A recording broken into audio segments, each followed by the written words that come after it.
And ఇప్పుడు topic NPM. ఈ టాపిక్లో మనం ఎన్పిఎం అంటే ఏంటి, ఎన్పిఎం వల్ల బెనిఫిట్స్ ఏంటి, ఎన్పిఎంని మన ప్రాజెక్ట్లో ఎలా యూజ్ చేస్తాం, ఈ పాయింట్స్ ఇప్పుడు కవర్ చేద్దాం. అండ్ మొదటగా వాట్ ఈజ్ ఎన్పిఎం. ఎన్పిఎం అంటే నోడ్ ప్యాకేజ్ మేనేజర్. ఈ నోడ్ ప్యాకేజ్ మేనేజర్ అంటే ఇది ఒక రీసోర్స్.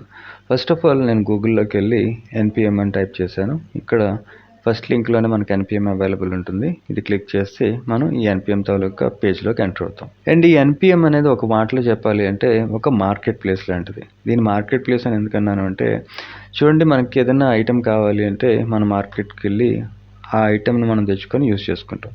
అలాగే మన ప్రాజెక్ట్ లోపల మనకి ఏదైనా ఒక ఫీచర్ కావాలనుకోండి, ఆ ఫీచర్ అనేది ఈ ఎన్పిఎంలో అంటే ఈ నోడ్ ప్యాకేజ్ మేనేజర్లో అవైలబుల్గా ఉండడానికి చాలా అవకాశాలు ఉంటాయి. అది ఎలా అంటే, ఎవరైతే డెవలపర్స్ కానీ కొన్ని కంపెనీస్ కానీ ఉన్నాయో వాళ్ళు డెవలప్ చేసిన ప్రోడక్ట్ని లేదా ఫీచర్ని ఈ ఎన్పిఎంలో మనకి అవైలబుల్గా ఉంచుతారు. అది ప్యాకేజ్ రూపంలో కావచ్చు లేదా డిపెండెన్సీ రూపంలో కావచ్చు. అలాగే మనకి ఇక్కడ అవైలబుల్గా ఉన్న ఫీచర్ని ఒక ఇన్స్టలేషన్ ద్వారా అలాగే కొంత ప్రొసీజర్ ఫాలో అవటం ద్వారా ఆ ప్యాకేజ్ని మనం మన ప్రాజెక్ట్లో యూజ్ చేసుకోవచ్చు. అంటే మనం ఎన్పిఎం నుంచి తీసుకున్న ఫీచర్ని మన ప్రాజెక్ట్లో యూజ్ చేస్తున్నాం అనమాట. ఇక్కడ ఎన్పిఎం అనే రీసోర్స్ మనకు ప్రొవైడ్ చేస్తున్నది థర్డ్ పార్టీ ప్యాకేజెస్. వీటిని మన రియాక్ట్ ప్రాజెక్ట్లో యూజ్ చేసుకొని మన అప్లికేషన్ అనేది డెవలప్ చేయొచ్చు. ఫర్ ఎగ్జాంపుల్, నాకు ఒక రియాక్ట్ ప్రాజెక్ట్ ఉంది. ఆ ప్రాజెక్ట్ లోపల నేను ఒక స్టైలింగ్ అనేది యాడ్ చేయాలనుకున్నాను. స్టైలింగ్ అంటే సిఎస్ఎస్.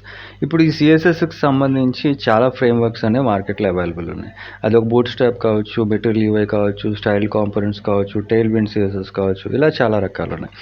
ఈ ఎన్పిఎంలోకి వచ్చి నేను సింపుల్గా రియాక్ట్ స్టైలింగ్ అని టైప్ చేసి ఈ సెర్చ్ దగ్గర క్లిక్ చేశాను అనుకోండి. రియాక్ట్కి సంబంధించి ఏ ప్యాకేజెస్ మన రియాక్ట్ ప్రాజెక్ట్కి సూటబుల్ అవుతాయో ఆ ప్యాకేజెస్ అన్నీ కూడా ఇక్కడ మనకి అవైలబుల్ ఉంటాయి. ఈ స్టైల్ కాంపోనెంట్స్ కానీ, రియాక్ట్ బూట్ స్ట్రాప్ కానీ, రియాక్ట్ నేటివ్కి సంబంధించిన ప్యాకేజ్ కానీ, అలాగే మెటీరియల్ యూఐ, ఎంయూఐ అంటే మెటీరియల్ యూఐ, ఇలాగా మనకి ఆల్మోస్ట్ ప్రతి ప్యాకేజీ కూడా ఇక్కడ ఈ ఎన్పిఎంలో అవైలబుల్ ఉంటుంది. ఫర్ ఎగ్జాంపుల్, ఇక్కడ నేను ఈ బూట్ స్ట్రాప్ సెలెక్ట్ చేశాను. ఇక్కడ క్లిక్ చేస్తే ఇప్పుడు ఈ రియాక్ట్ బూట్ స్ట్రాప్ తాలూకా ప్యాకేజ్లోకి మనం ఎంటర్ అయ్యాం. ఇక్కడ చూడండి, ఇన్స్టాల్ చేసుకునే ప్రాసెస్ ఏంటి, ఈ గిట్హబ్లో అంటే ఈ రియాక్ట్ బూట్స్ట్రాప్ తాలూకా కోడ్ గిట్హబ్లో ఉన్న కోడ్ తాలూకా లింక్ కూడా ఇక్కడ ప్రొవైడ్ అయ్యి ఉంది. తర్వాత ఇక్కడ ఈ ప్యాకేజీకి సంబంధించిన ఇన్ఫర్మేషన్, వీక్లీ ఎన్ని డౌన్లోడ్స్, ఎంతమంది డౌన్లోడ్ చేసుకున్నారు వారంలో, ఈ వర్జన్ ఏంటి, దీని లైసెన్స్ ఏంటి, ఈ ప్యాకేజ్ తాలూకా డీటెయిల్స్, అలాగే ఎన్నాళ్ళు అయింది ఇది పబ్లిష్ అయ్యి, ఈ ప్యాకేజ్ అనేది ఎన్నాళ్ళ క్రితం పబ్లిష్ చేశారు, ఇది కూడా ఇక్కడ డీటెయిల్స్ ఉంటాయి.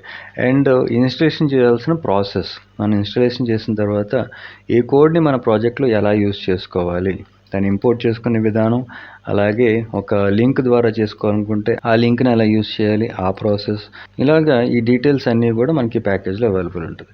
సో ఈ స్టెప్స్ మనం ఫాలో అవుతూ ఈ రియాక్ట్ బూట్ స్ట్రాప్ ప్రొవైడ్ చేస్తున్న ఫీచర్స్ని మన రియాక్ట్ ప్రాజెక్ట్లో యూజ్ చేసుకోవచ్చు. సో ఇదంతా కూడా బేసిక్ లెవెల్లో మీకు కొంచెం అడ్వాన్స్డ్గా అనిపించవచ్చు. ఇది సహజం. మీరు ఈ ఎన్పిఎం మీద వర్క్ చేస్తున్న కొద్దీ మీకు అలవాటు అవుతుంది.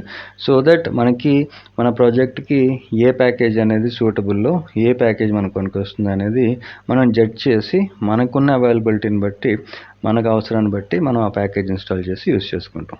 అండ్ ఇప్పుడు ఈ ఎన్పిఎం ప్యాకేజ్ని యూజ్ చేసి ఈ డిపెండెన్సీస్ని మనం ఎలా యూజ్ చేసుకోగలం అండ్ ఆ ప్యాకేజెస్ని ఎలా ఇన్స్టాల్ చేసుకోవచ్చు, ఈ ప్రాసెస్ ఇప్పుడు చూద్దాం. ఇక్కడ నేను లాస్ట్ టాపిక్లో మనం ఒక ఇన్పుట్ ఫీల్డ్ క్రియేట్ చేసి ఈ ఇన్పుట్ ఫీల్డ్కి ఒక బటన్ ఇచ్చాం. ఈ ఇన్పుట్ ఫీల్డ్లో మనం ఏదైతే టైప్ చేస్తామో, ఫర్ ఎగ్జాంపుల్ ఎన్పిఎం ప్యాకేజ్ అని రాశాను. ఇక్కడ నేను ఎన్పిఎం ప్యాకేజ్ అని రాసి ఎంటర్ హిట్ చేస్తే ఇక్కడ చూడండి, ఈ హలో తర్వాత మనం ఈ ఇన్పుట్ ఫీల్డ్ లోపల రాసిన కంటెంట్ అనేది ఇక్కడ డిస్ప్లే అవుతుంది కదా. ఇప్పుడు దీనికే మనం ఒక ప్యాకేజ్ ఎన్పిఎం నుంచి ఒక ప్యాకేజ్ ఇన్స్టాల్ చేసుకొని ఇక్కడ మనం ఎప్పుడైతే సబ్మిట్ బటన్ క్లిక్ చేస్తామో ఇక్కడ ఒక టోస్ట్ వచ్చేలాగా, అంటే ఒక మెసేజ్ వచ్చేలాగా మనం ఒక ప్యాకేజ్ ఇన్స్టాల్ చేసి దాని అవుట్పుట్ కింద చూపిద్దాం. ఫస్ట్ ఆఫ్ ఆల్ నేను ఎన్పిఎం దగ్గరికి వచ్చి ఇక్కడ సెర్చ్ బార్లో రియాక్ట్ టోస్టిఫై అని ఒక ప్యాకేజ్ సెర్చ్ చేశాను. ఈ ప్యాకేజ్ ఏంటంటే మనం ఏదైనా ఒక ఈవెంట్ ఫైర్ చేస్తే దానికి రెస్పాన్స్ కింద మనకి ఇలా కన్ఫర్మేషన్ మెసేజెస్ ఇస్తుంది. ఇది ఒక మంచి ఫీచర్ రియాక్ట్లో. దీన్ని ఇన్స్టాల్ చేసి మన ప్రాజెక్ట్లో ఎలా యూజ్ చేయొచ్చు ఇప్పుడు చూద్దాం. ఫస్ట్ ఆఫ్ ఆల్, మనం ఏదైనా ఎన్పిఎం తాలూకా ప్యాకేజ్ని మన ప్రాజెక్ట్లో ఇన్స్టాల్ చేయాలంటే ఇక్కడ రైట్ సైడ్లో చూడండి, ఇన్స్టాల్ అని ఈ ఇన్స్టాల్ చేసుకోవడానికి కావాల్సిన కమాండ్ అనేది ఇక్కడ అవైలబుల్ ఉంటుంది. ఇక్కడ ఈ కాపీ దగ్గర క్లిక్ చేస్తే మనకి కమాండ్ కాపీ అవుతుంది. అండ్ నెక్స్ట్ స్టెప్లో మన ప్రాజెక్ట్లోకి వెళ్ళి అంటే విజువల్ స్టూడియో కోడ్లోకి వెళ్ళి ఇక్కడ టెర్మినల్ ఉంది కదా, ఈ టెర్మినల్ దగ్గర క్లిక్ చేస్తే మనకి ఒక టెర్మినల్ అనేది ఓపెన్ అవుతుంది. ఇక్కడ న్యూ టెర్మినల్ దగ్గర క్లిక్ చేశాను. మనం ఏ ప్రాజెక్ట్లో అయితే వర్క్ చేస్తున్నామో మనం కరెంట్ ఫోల్డర్ ఆ ప్రాజెక్ట్లో ఉండాలి. ఇక్కడ నా ప్రాజెక్ట్ పేరు మై ఫస్ట్ రియాక్ట్, నేను ఆ ప్రాజెక్ట్ ఫోల్డర్లోనే ఉన్నాను. సో ఇప్పుడు నేను కాపీ చేసుకున్న కమాండ్ అనేది ఇక్కడ పేస్ట్ చేసి ఎంటర్ హిట్ చేస్తే ఈ NPM ద్వారా ఈ ప్యాకేజీకి కావాల్సిన డిపెండెన్సీస్ అన్నీ కూడా మన ప్రాజెక్ట్లో ఇన్స్టాల్ అవుతాయి. ఇప్పుడు ఇన్స్టలేషన్ ప్రాసెస్ స్టార్ట్ అయింది. ఇది కొంచెం టైం పడుతుంది, ఎక్కువ టైం ఏం పడదు, జస్ట్ కొంచెం టైం పడుతుంది. దీని ఇన్స్టలేషన్ అనేది కంప్లీట్ అయిన తర్వాత ఆల్రెడీ కంప్లీట్ అయింది. నెక్స్ట్ స్టెప్లో మనం ఈ ప్యాకేజీని ఎలా యూజ్ చేసుకోవచ్చు అనే డీటెయిల్స్ కూడా ఈ NPM ఈ ప్యాకేజ్లోనే ఈ డీటెయిల్స్ అవైలబుల్ ఉంటాయి. ఇక్కడ మనం ఎలా ఇంపోర్ట్ చేసుకోవాలి, ఇంపోర్ట్ చేసుకున్న తర్వాత మన అప్లికేషన్ లోపల ఈ ఫీచర్ని ఎలా యూజ్ చేయాలి, ఇది కూడా ఇక్కడ డీటెయిల్ ఉంది. సో ఫస్ట్ ఆఫ్ ఆల్ మన ప్రాజెక్ట్లో ఇన్స్టాల్ అయ్యిందో లేదో చెక్ చేసుకోవాలి అంటే ఈ ప్యాకేజ్.jsn అని చెప్పి మన ప్రాజెక్ట్ ఫోల్డర్ లోపల ఒక ఫైల్ ఉంటుంది. ఈ ఫైల్ క్లిక్ చేస్తే ఇక్కడ చూడండి రియాక్ట్ టోస్టిఫై అని ఈ వర్జన్తో పాటు మనకి ఈ ప్యాకేజ్ అనేది ఇన్స్టాల్ అయిందనమాట. ఎప్పుడైతే ఇక్కడ ఈ ప్యాకేజ్ చూపించిందో ఈ ప్యాకేజ్ అనేది మన ప్రాజెక్ట్లో ఇన్స్టాల్ అయినట్టు అర్థం. సో ఇప్పుడు ఈ ప్రొసీజర్స్ ఫాలో అవుతూ ఈ ఫీచర్ని మన ప్రాజెక్ట్లో చూపిద్దాం. ఇక్కడ కాన్సెప్ట్ ఏంటంటే ఇక్కడ మన ప్రాజెక్ట్లో ఇన్పుట్ ఫీల్డ్ ఉంది. సబ్మిట్ బటన్ క్లిక్ చేసిన తర్వాత మనకి ఒక మెసేజ్ వచ్చేటట్టు. సో ఇక్కడ ఈ టెర్మినల్ క్లోజ్ చేసేస్తాను, అలాగే ఈ ప్యాకేజ్.json కూడా. ఇప్పుడు మన కోడ్ ఉన్న ఫైలు ఫామ్ ఎగ్జాంపుల్, ఈ ఫైల్ లోపల మన కోడ్ అనేది ఉంది. ఇప్పుడు మనం ఇన్స్టాల్ చేసుకున్న ప్యాకేజ్ యూస్ చేయాలి అంటే ఫస్ట్ ఆఫ్ ఆల్ ఈ ప్యాకేజీని ఇన్స్టాల్ చేసుకోవాలి. ఓకే, సో ఈ రెండు కూడా నేను కాపీ చేసి ఇక్కడ మన ఫైల్లోకి వచ్చి ఈ ఫైల్ లోపల టాప్ లెవెల్లో వీటిని పేస్ట్ చేశాను. ఇక్కడ చూడండి టోస్ట్ కంటైనర్ టోస్ట్, ఈ ప్యాకేజెస్ అనేవి మనకి రియాక్ట్ టోస్టిఫై నుంచి వస్తుంది. ఇది ఎక్కడి నుంచి వస్తుంది అంటే ఇక్కడ చూడండి మనకి ఎప్పుడైతే మనం ఈ ప్యాకేజ్ ఇన్స్టాల్ చేసుకున్నామో ఇక్కడ నోడ్ మాడ్యూల్స్ లోపల మనకి ఈ రియాక్ట్ టోస్టిఫై అనే పేరుతో ఒక ప్యాకేజ్ అనేది ఇన్స్టాల్ అవుతుంది. సో అది నేను ఇక్కడ చూపిస్తాను మీకు. చూడండి ఇక్కడ రియాక్ట్ టోస్టిఫై అని మనకి ప్యాకేజ్ అనేది ఇన్స్టాల్ అయింది.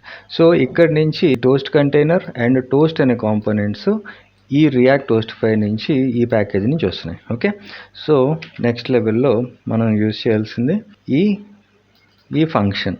ఇది ఒక ఫంక్షన్, దీన్ని కాపీ చేస్తున్నాను. దీన్ని కాపీ చేసి ఇక్కడికి వచ్చి మన కాంపోనెంట్ లోపల పేస్ట్ చేస్తున్నాను. కాంపోనెంట్ లోపల యూజ్ స్టేట్స్ కిందన పేస్ట్ చేశాను ఇలా. సో ఈ ఫీచర్ అనేది మనకి ఎప్పుడు ఫైర్ అవ్వాలి, మనం ఆన్ క్లిక్ చేసినప్పుడు. ఈ ఆన్ క్లిక్ అనేది మనం దేనికి అప్లై చేసాం, ఈ ఫామ్ సెక్షన్ లోపల మనం ఈ ఫామ్కి అప్లై చేసాం. సో ఈ ఫామ్కి ఒక ఫంక్షన్ ఉంది కదా, ఈ ఫామ్కి ఉన్న ఫంక్షన్ యూజర్ డీటెయిల్స్.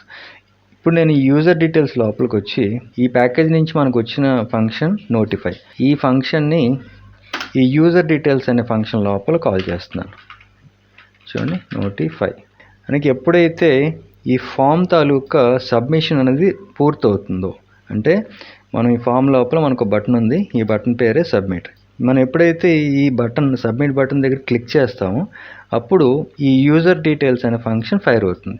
ఫైర్ అవడంతో పాటు ఈ ఫంక్షన్ లోపల ఉన్న యాక్షన్స్ పర్ఫామ్ అయ్యి దాంతోపాటు ఈ నోటిఫై అనే ఫంక్షన్ కూడా కాల్ అవుతుంది. ఇలాగా ఈ నోటిఫై అనే ఫంక్షన్ని మనం కాల్ చేసిన తర్వాత నెక్స్ట్ ఇంకొక స్టెప్ ఉంది. అదేంటంటే ఇక్కడ మనం టోస్ట్ కంటైనర్ ఉంది కదా, ఇది ఒక కాంపోనెంట్. ఇప్పుడు ఈ కాంపోనెంట్ని రెండర్ చేయాలి. అది ఎక్కడ రెండర్ చేస్తామంటే చూడండి ఇప్పుడు ఇది కాపీ చేశాను, ఇక్కడి నుంచి కాపీ చేసి మన కాంపోనెంట్లోకి వెళ్ళి అంటే మన ఫైల్లోకి వెళ్ళి ఇక్కడ మన కాంపోనెంట్ ఫామ్ ఎగ్జామ్, ఈ కాంపోనెంట్ లోపల ఇప్పుడు ఆల్రెడీ మనం ఈ కాంపోనెంట్ని ఇంపోర్ట్ చేసుకున్నాం టోస్ట్ కంటైనర్ అని. ఇప్పుడు దీన్నే మనం ఇక్కడ పేస్ట్ చేస్తున్నాం అనమాట. అది ఎప్పుడు పేస్ట్ చేస్తున్నాం, ఎప్పుడైతే ఈ ఈవెంట్ అనేది ఫైర్ అవుతుందో, ఆన్ సబ్మిట్ అనే ఈవెంట్ ఫైర్ అవుతుందో అప్పుడు దీన్ని కాల్ చేస్తున్నాం. నేను ఇక్కడ యూజర్ డీటెయిల్స్ దగ్గరకు వచ్చి ఇక్కడ ఈ కాంపోనెంట్ని పేస్ట్ చేస్తున్నాను. ఓకే, ఇప్పుడు సేవ్ చేసి అవుట్పుట్కి వెళ్తే మన ప్రాజెక్ట్లోకి వెళ్ళి చూడండి వావ్ సో ఈజీ అని మనకి ఇక్కడ అవుట్పుట్ వచ్చింది. ఓకే, సో ఇక్కడ ఈ వావ్ సో ఈజీ అని కాకుండా ఇక్కడ వావ్ సో ఈజీ టెక్స్ట్ మారుస్తున్నాను.